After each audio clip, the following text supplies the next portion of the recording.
Delivered January 12, 2011, McHale Memorial Center, University of Arizona, Tucson.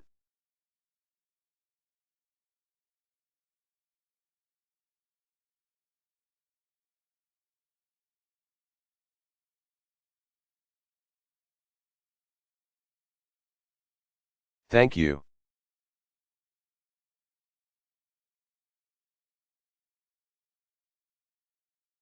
Please be seated.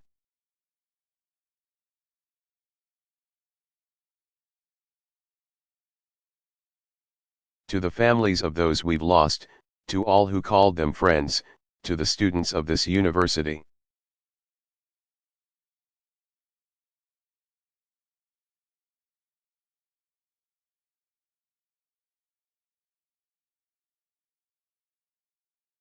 The public servants who are gathered here, the people of Tucson and the people of Arizona.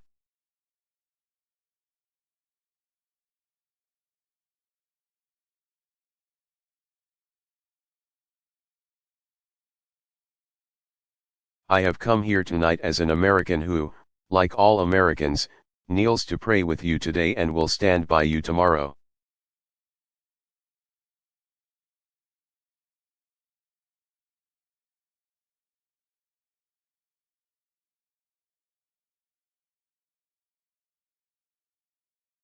There is nothing I can say that will fill the sudden hole torn in your hearts.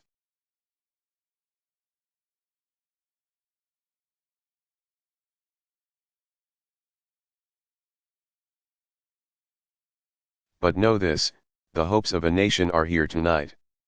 We mourn with you for the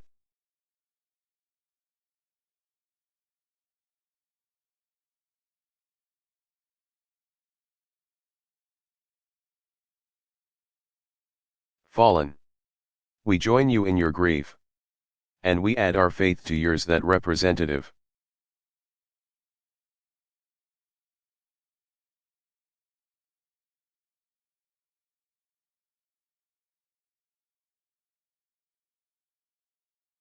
Gabrielle Giffords and the other living victims of this tragedy will pull through.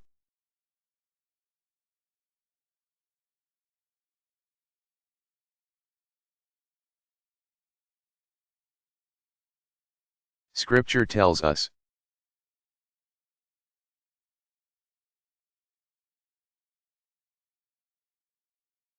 There is a river whose streams make glad the city of God, the holy place where the Most High dwells.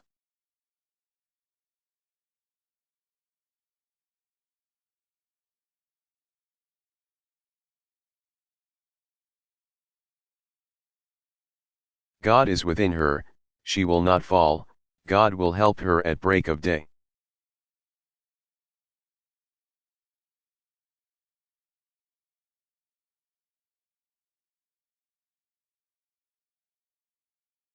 One.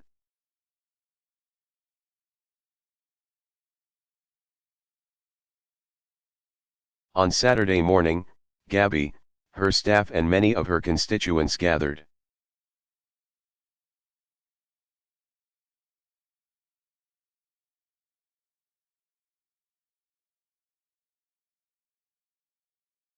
Outside a supermarket to exercise their right to peaceful assembly and free speech.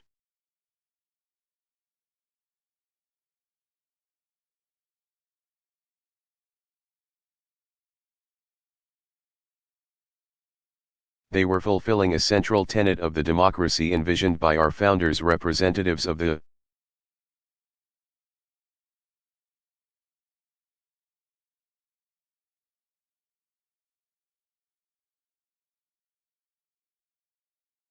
people, answering questions to their constituents, so as to carry their concerns back to our nation's capital.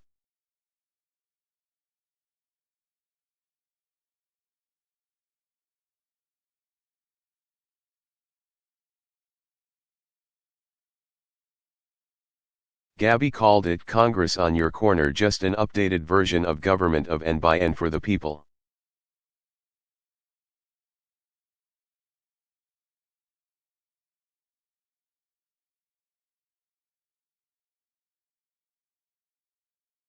And that quintessentially American scene, that was the scene that was shattered by a gunman's bullets.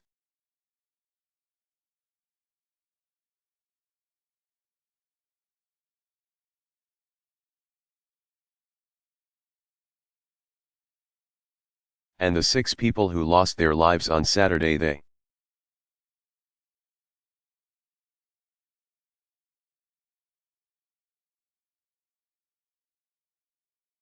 2. Represented what is best in us, what is best in America.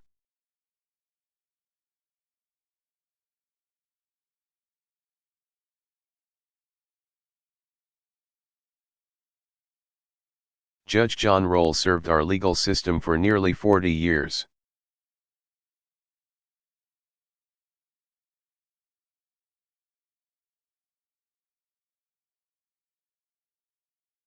A graduate of this university and a graduate of this law school, Judge Roll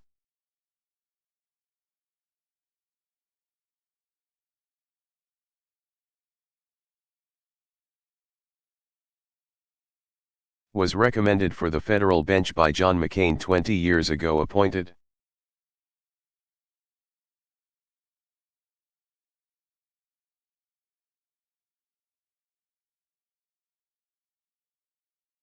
by President George H. W. Bush and rose to become Arizona's chief federal judge.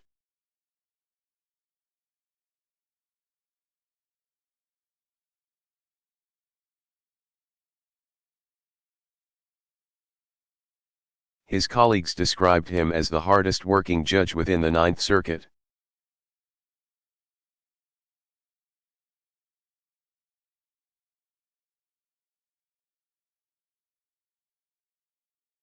He was on his way back from attending Mass, as he did every day.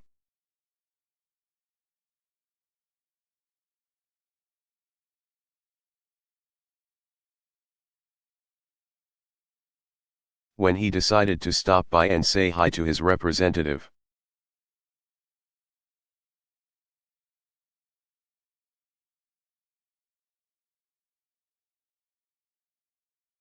John is survived by his loving wife, Maureen, his 3 sons and his 5 beautiful grandchildren.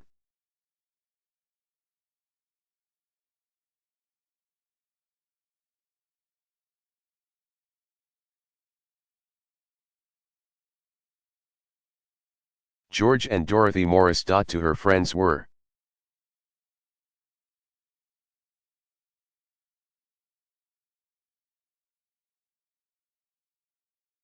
high school sweethearts who got married and had 2 daughters.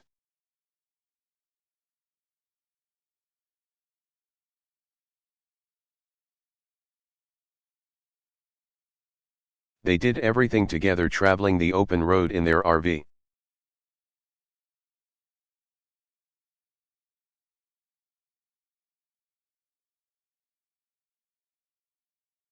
Enjoying what their friends called a 50-year honeymoon.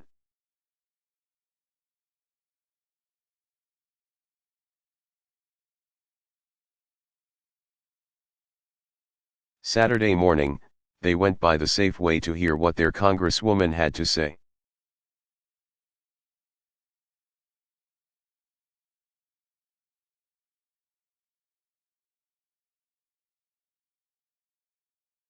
When gunfire rang out, George, a former Marine,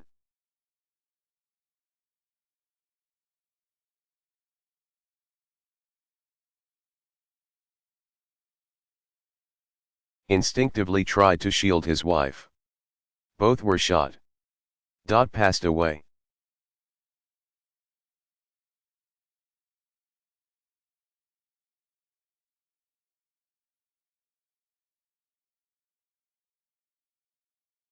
A New Jersey native, Phyllis Schneck, retired to Tucson to beat the snow.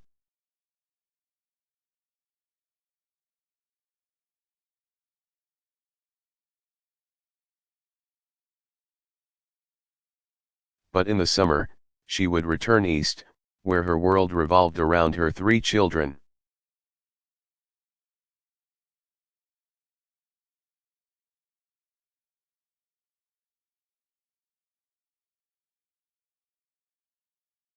Her 7 grandchildren and 2-year-old great-granddaughter.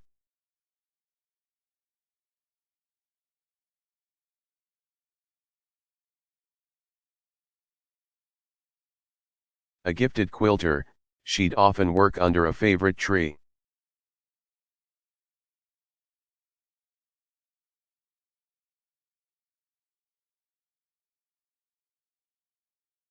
Or sometimes she'd sew aprons with the logos of the Jets and the Giants to give out at the church where she volunteered.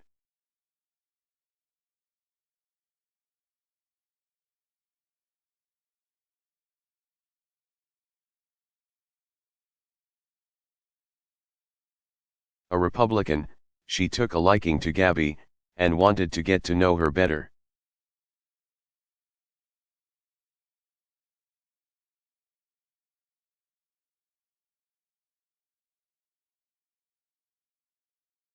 Dorwan and Mavi Stoddard grew up in Tucson together about 70 years ago.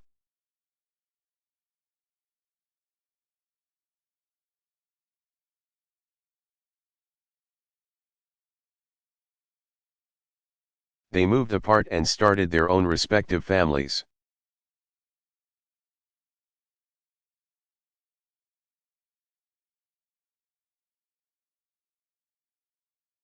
But after both were widowed, they found their way back here, too.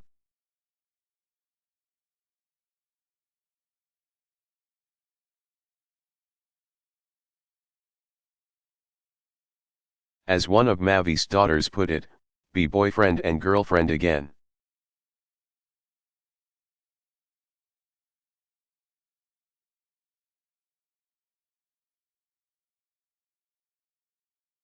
When they weren't out on the road in their motor home, you could find them just up the road.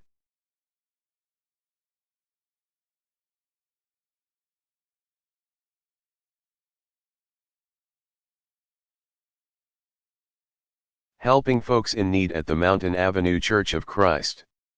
A retired construction worker.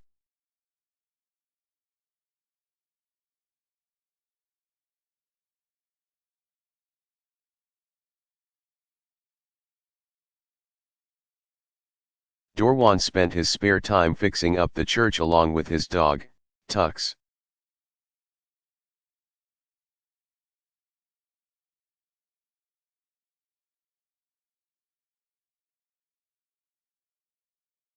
His final act of selflessness was to dive on top of his wife, sacrificing his life for hers.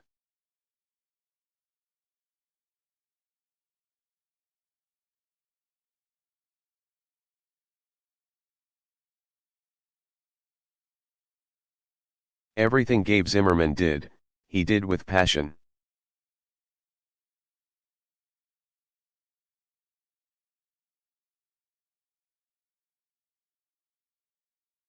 But his true passion was helping people.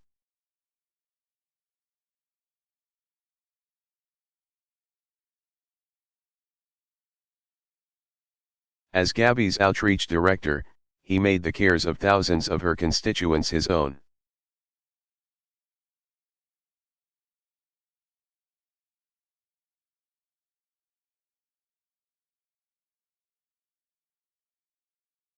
Seeing to it that seniors got the Medicare benefits that they had earned.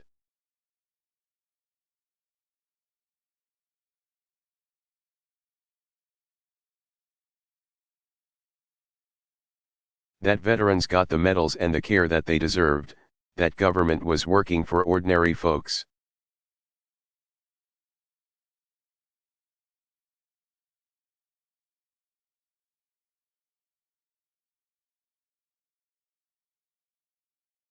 He died doing what he loved, talking with people and seeing how he could help.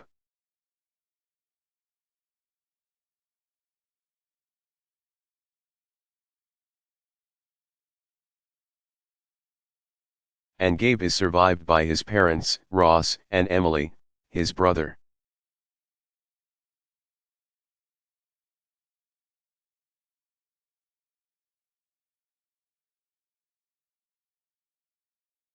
Ben, and his fiancée, Kelly, who he planned to marry next year.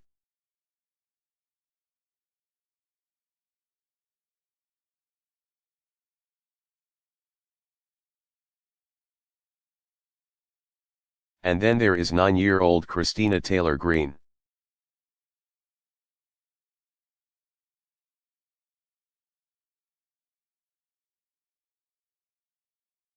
Christina wasn't a student, she was a dancer, she was a gymnast, she was a swimmer.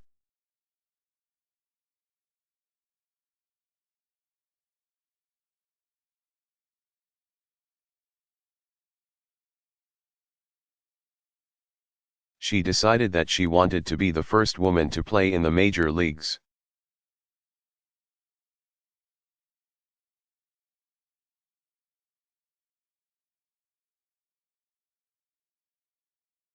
And as the only girl on her little league team, no one put it past her.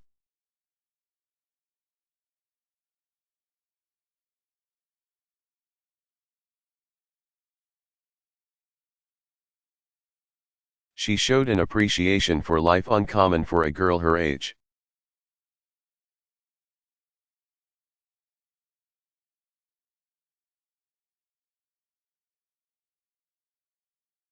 She'd remind her mother, "We are so blessed. We have the best life." And she'd pay those.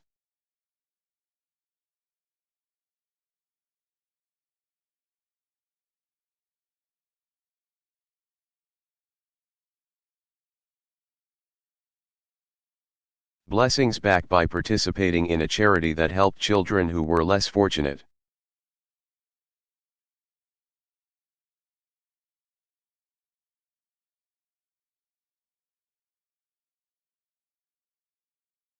Our hearts are broken by their sudden passing.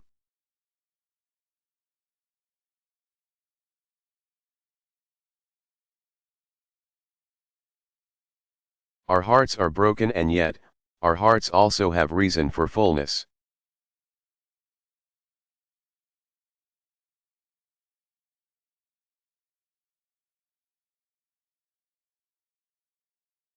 Our hearts are full of hope and thanks for the 13 Americans who survived the shooting.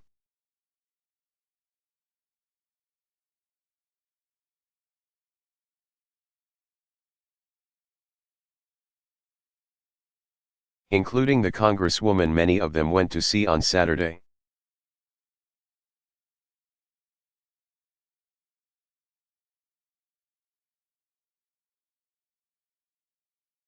I have just come from the University Medical Center, just a mile from here.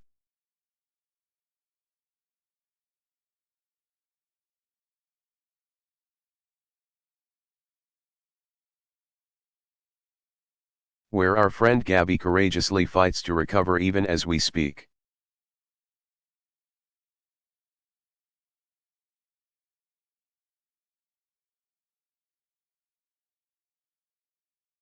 And I want to tell you her husband Mark is here, and he allows me to share this with you right after we went to visit.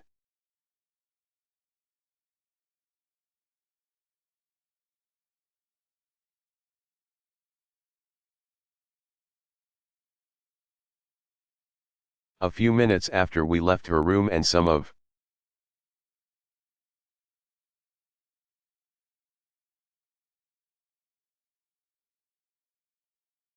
her colleagues in Congress were in the room, Gabby opened her eyes for the first time.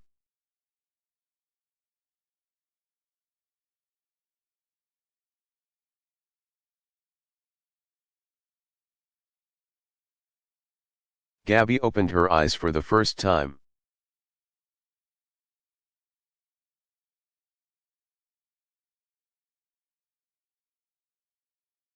Gabby opened her eyes.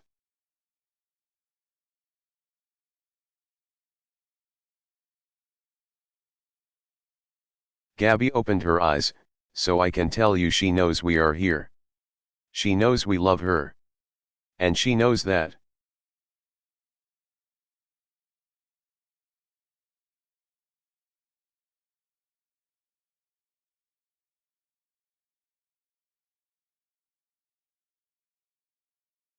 We are rooting for her through what is undoubtedly going to be a difficult journey. We are there for her.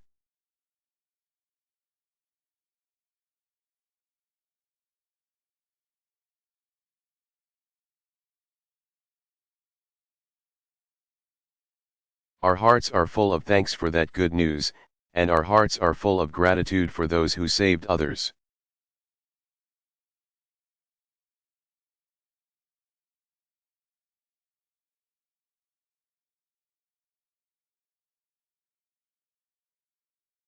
We are grateful to Daniel Hernandez, a volunteer in Gabby's office.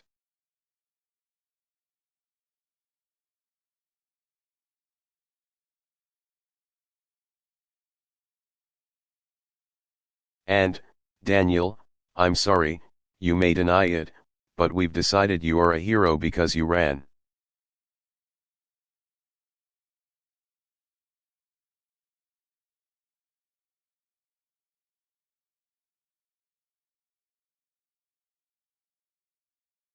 Through the chaos to minister to your boss, and tended to her wounds and helped keep her alive.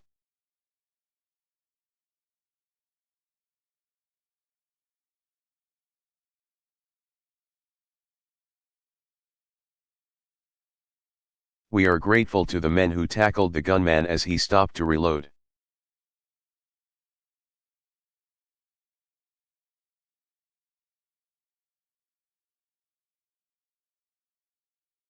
Right over there. We are grateful for petite Patricia Maish,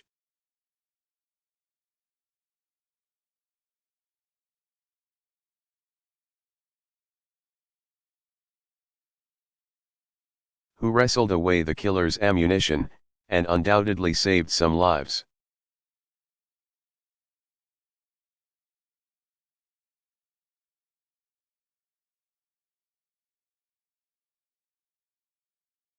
And we are grateful for the doctors and nurses and first responders who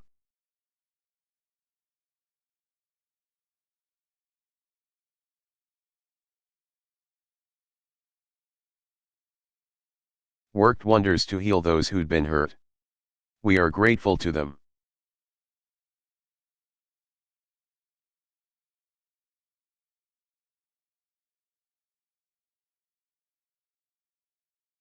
These men and women remind us that heroism is found not only on the fields of battle.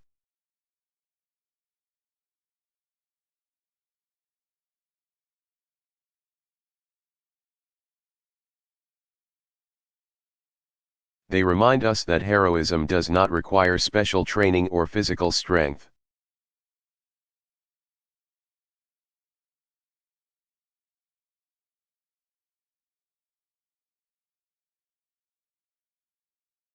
Heroism is here, in the hearts of so many of our fellow citizens.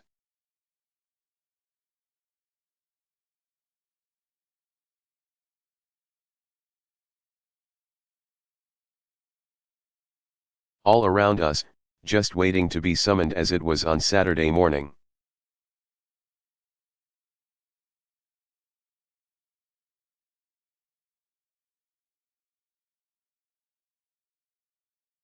Their actions, their selflessness poses a challenge to each of us.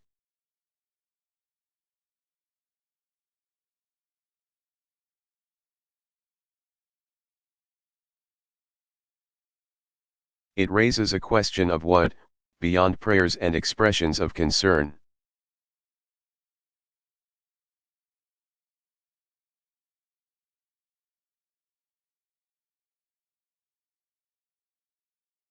is required of us going forward. How can we honor the fallen? How can we be true to their memory?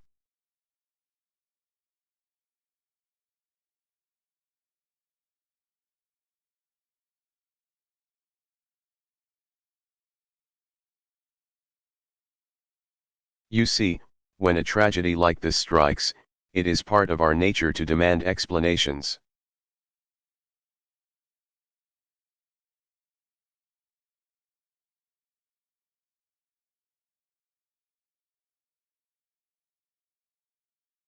To try and pose some order on the chaos and make sense out of that which seems senseless.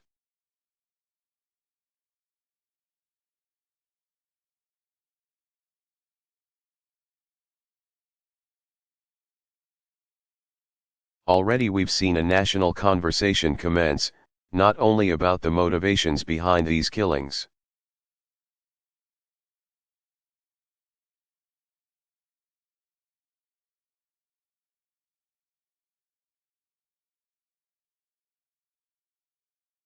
But about everything from the merits of gun safety laws to the adequacy of our mental health system.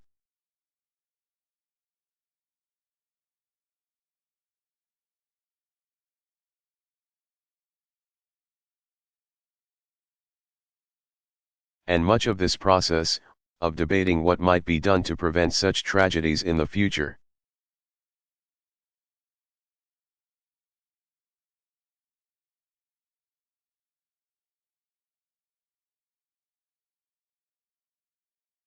is an essential ingredient in our exercise of self-government.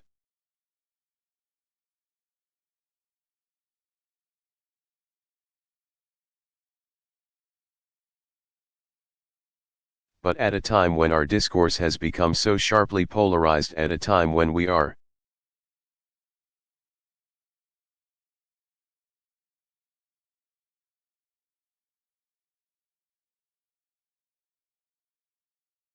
far too eager to lay the blame for all that ails the world at the feet of those who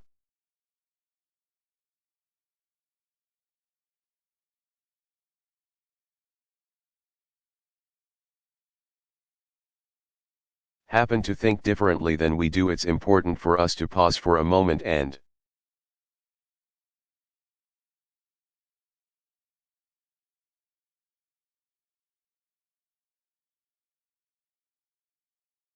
make sure that we're talking with each other in a way that heals, not in a way that wounds.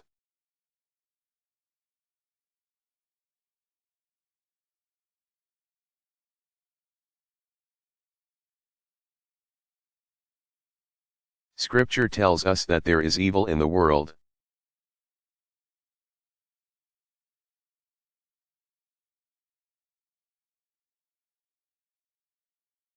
And that terrible things happen for reasons that defy human understanding.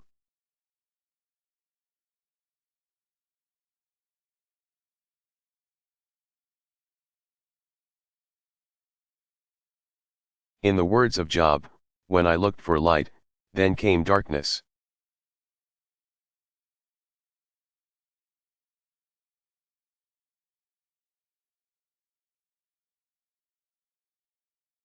Bad things happen, and we have to guard against simple explanations in the aftermath.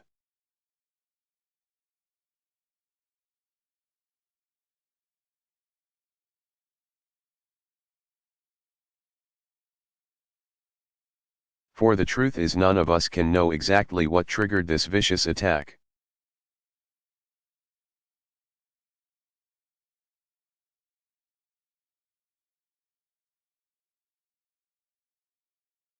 None of us can know with any certainty what might have stopped these shots from being fired.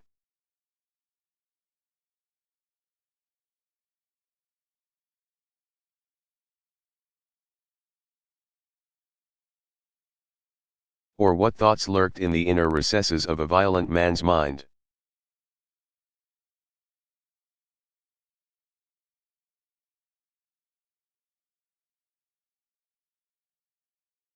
Yes, we have to examine all the facts behind this tragedy.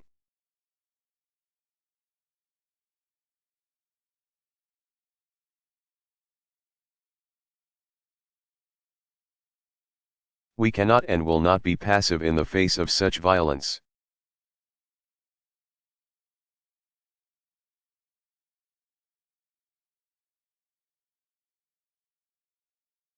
We should be willing to challenge old assumptions in order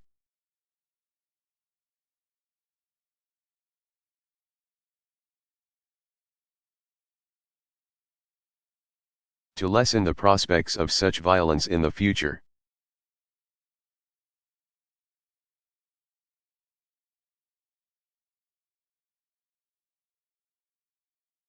But what we cannot do is use this tragedy as one more occasion